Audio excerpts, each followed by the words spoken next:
Good morning and welcome to today's Maryland Public Service Commission's administrative meeting. Before we get started, I'd just like to note that we do have a busy agenda in the week to come. Next week we have 2 days of hearings with regard to alternative rate designs. We'll have a 2-day conference there in docket PC 51, and we'll have a number of guests including utilities and various state PSCs from throughout the country.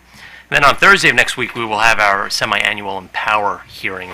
We're going to be trying a new 1-day format instead of a 2-day format, so be on the lookout for that. Today we have a relatively light agenda, but why don't we begin with approving the minutes of last week's meeting, which I was not present, on April 17th, 2019. Is there a motion? Mr. Chairman, I move we approve the draft meeting minutes for April 17th, 2019. Thank you. I don't even know if we need a second with a small commission like this, but I'm sure Commissioner Herman will second. All in favor? Aye. The minutes are approved. Madam Secretary, the consent agenda. Yes, Mr. Chairman. On the consent agenda are 3 items. The first item being Think Big Networks, LLC, filed on February 28, 2019, an application for authority to provide resold local exchange telecommunication services in Maryland. Item 2 is American Telecharge, Inc., filed on February 11, 2019, requests to surrender its license to provide resold local exchange telecommunication services in Maryland. Item 3 is Service King International Brokers, LLC, filed on March 22, 2019, an application for a license to supply electricity or electric generation services in the state of Maryland. Thank you. Do commissioners have questions? Is there a motion? Yes, Mr. Chairman. With respect to item number 1, I move we grant the requested authority to provide resold local exchange telecommunications services in Maryland, and grant the company the requested COMAR waivers for local exchange service providers. With respect to item number 2, I move we rescind the company's license to provide resold local exchange telecommunication services in Maryland and cancel its tariffs. With respect to item number 3, I move we grant the company a license to operate as an electricity supplier in Maryland, limited to broker services for all customer classes and service territories applied for and recommended by staff. Direct the company to provide marketing and training materials specific to its Maryland operations to the Commission's staff and Office of People's Counsel 30 days prior to utilization of the materials in Maryland, and direct the company to file notice with the Commission within 30 days of any changes to the information in the application. Thank you. Is there a second? Second. All in favor? Aye. The 3 items, the motions are approved for the 3 items. Madam Secretary, the administrative agenda. Turning to the administrative agenda, item number 4 is Terrapin Utility Services, Inc., filed on February 12, 2019, application for authority to issue long-term debt in the form of 2 promissory notes with its parents in the sum of $18 million. Good morning, Chairman, Commissioners. Kenneth Albert on behalf of staff.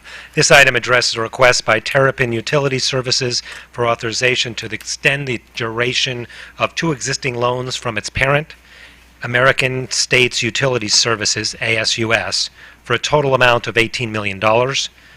Terrapin owns and operates water and wastewater utility systems for its sole customer, the United States Air Force Base at Andrews Air Force, including off-site installations in Brandywine and Davidsonville, Maryland.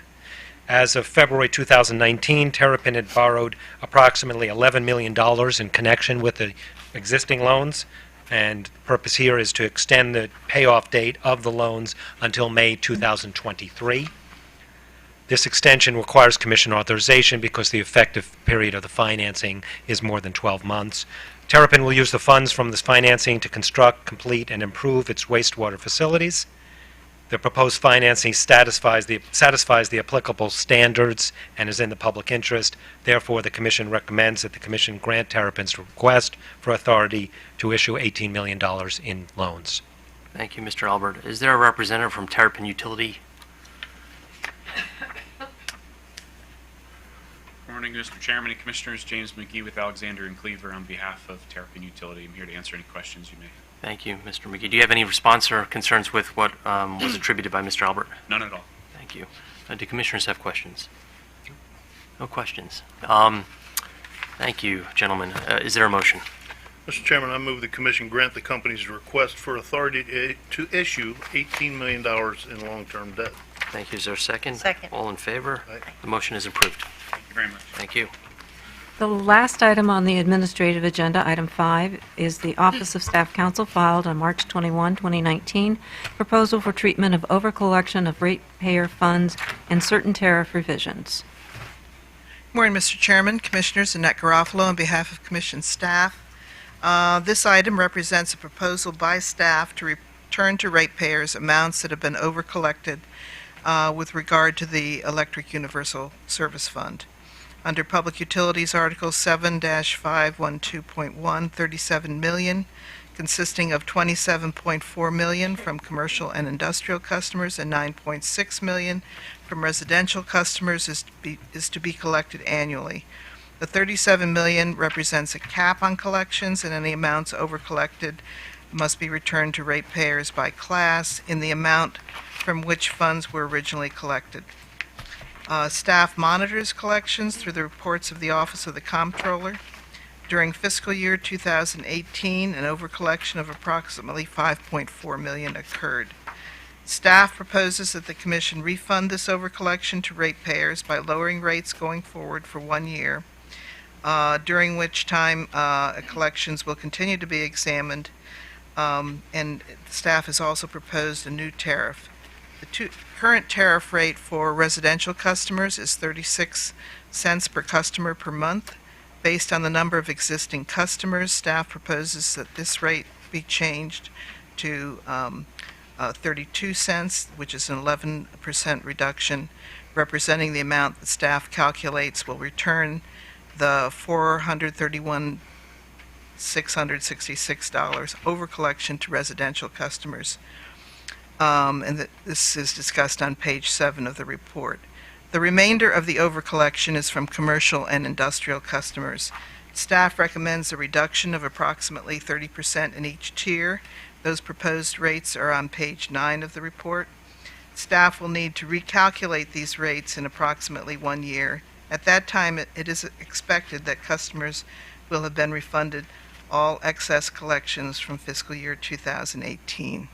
And so to summarize, really just repeating what's at the end of the report, staff recommends that the monthly EUSB surcharge for residential customers be reduced from 36 cents per month per customer to 32 cents, that the monthly charge for non-residential customers be reduced by 30.64% for each tier in Table 3, that the Commission direct all utilities to file revised tariffs consistent with staff's proposal, and that an annual review be instituted in April of each year beginning in 2020, during which EUSP collections for the previous fiscal year are examined, and, should an overcollection exist, the currently effective EUSP rates would be revised in order that statutory overcollections may be refunded to all customer classes in proportion to their contribution to those overcollections. Thank you, Ms. Garofalo. Last year's overcollection was about 15% for residential customers. Was that right?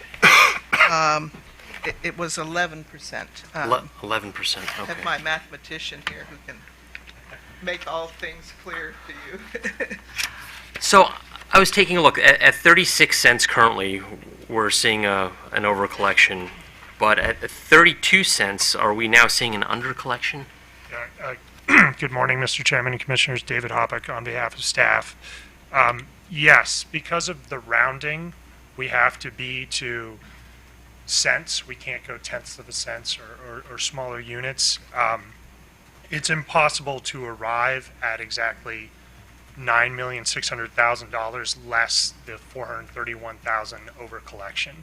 So if you look at my footnote 17 on page 7, it shows what would have happened if we set the rate, or what we project would happen if we set the rate to 33 cents a month. We project it would recover about $9,316,000, which would not fully refund the overcollection to customers. And then if we were at 31 cents, we'd be at a lower number still. So to exactly refund the amount, you would have to have like a tenth of a cent or something like that. And Right. And I suspect we always want to be in a position where we collect a little more than under-collect. Is that right? Do we want to have the utilities in a position where they're over-collecting just above the 37 million as opposed to under-collecting? Well, ideally, we'd like them to be right at that number, Right. but. We recognize that's not possible Right, based on what Mr. but- Hoppick just said. But just to be clear, so the number of customers is from the 10-year plan of a year ago, and the utilities all predict growth, and that has been historically correct. So we think the two things will be almost a wash. We can't tell whether it'll be a little over or a little under. Just a elementary or fundamental question for me to get a better understanding of this. Last year, we saw an overcollection by about $5.3 million. Does that $5.3 million get carried over or true-upped or reconciled the following year somehow? So I think what happens with regard to the EUSP monies, because this is a special fund, is that once the money is collected and sent to the comptroller, it's sent to OHEP, and there it stays. So with regard to the money we're talking about here, this may not be the precise. I think if OHEP were here, they would have a slight difference. There's a little bit of a lag in terms of when the comptroller reports the money and when it is sent to OHEP, and that would account for that. So taking a look at your chart on page 6, collections were 42.3 million, so that was 5.3 million above the statutory $37 million collection amount. Are you saying that OHEP essentially retains the 5.3 million in their lockbox, and the way we recover that is reducing the rate going forward? Well, that's the way we refund the rate, and OHEP is looking into what they are able to do with that money that's in the lockbox.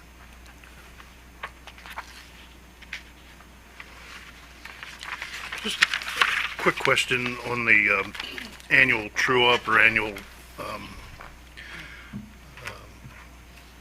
reconciliation. You don't do it annually now? What triggers it now? What triggers the recalculation of the rates now?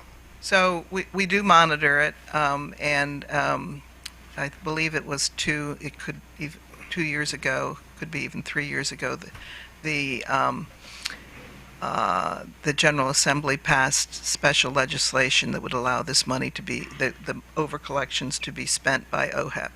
For arrearage, was arrearage? They had to spend it on either bill assistance or arrearages, I believe. And they needed to spend it either, I believe, this year and next year. Could be this year and last year. You know, time flies with these things. But they have 2 years in which to spend it. It's in their budget this year for sure. So we have a clean 1 year period in which to put this before you, and that's what we are trying to do today. There is continuing overcollection for periods that are not in this fiscal year, and we're hoping that a new tariff would resolve that problem. But you'll go to a regular annual true-up now, if we approve this. Given our experience in 2014, we would suggest an annual true-up because for whatever reason, it didn't work out last time. And they'll still be in the nearest 1 cent increments is the best we can do, right? For the residential customers, that's the best we can do, and it's fairly accurate. For the commercial and industrial customers, because we can't set the rate at a kilowatt-hour rate, we're using a bogey, which is the revenue paid to the utility company, and I think that is where the bulk of our overcollections occur. That's okay. So that proxy causes the disparity. Okay, thank you. So, Ms. Garofalo, has this proposal been reviewed with the Office of People's Counsel and the utility companies? And have you had any reaction from those? I did Entity. talk to I called the Office of People's Counsel and I called OHEP, and I had a call from the PHI companies wanting to know when this would have to go into effect. The OHEP said they were not going to take a position on this, and the Office of People's Counsel said they weren't sure that they would know more by now. So right. I'm thinking they're okay with it. Yes, I see that we might have a representative from the People's Counsel, so perhaps he might like to make a comment. I hadn't seen him, or I'd There he is. Good morning, Commissioners. Jacob Alcenter on behalf of the Maryland Office of People's Counsel. I did speak with Ms. Garofalo on Friday, and I guess there was a miscommunication. We have no objections to what staff has proposed. We think it's as consistent as it can be with what the law requires, so we have no objections to what they proposed. Including the true-up, the annual true-up? That's right. Okay. Thank you very much. Sure. Seeing no additional questions, thank you for your explanation. This is literally pennies a month, but these pennies add up, as Commissioner O'Donnell has been fond of saying, particularly on the magnitude of a statewide collection mechanism and a requirement that we fund this fund with $37 million per year.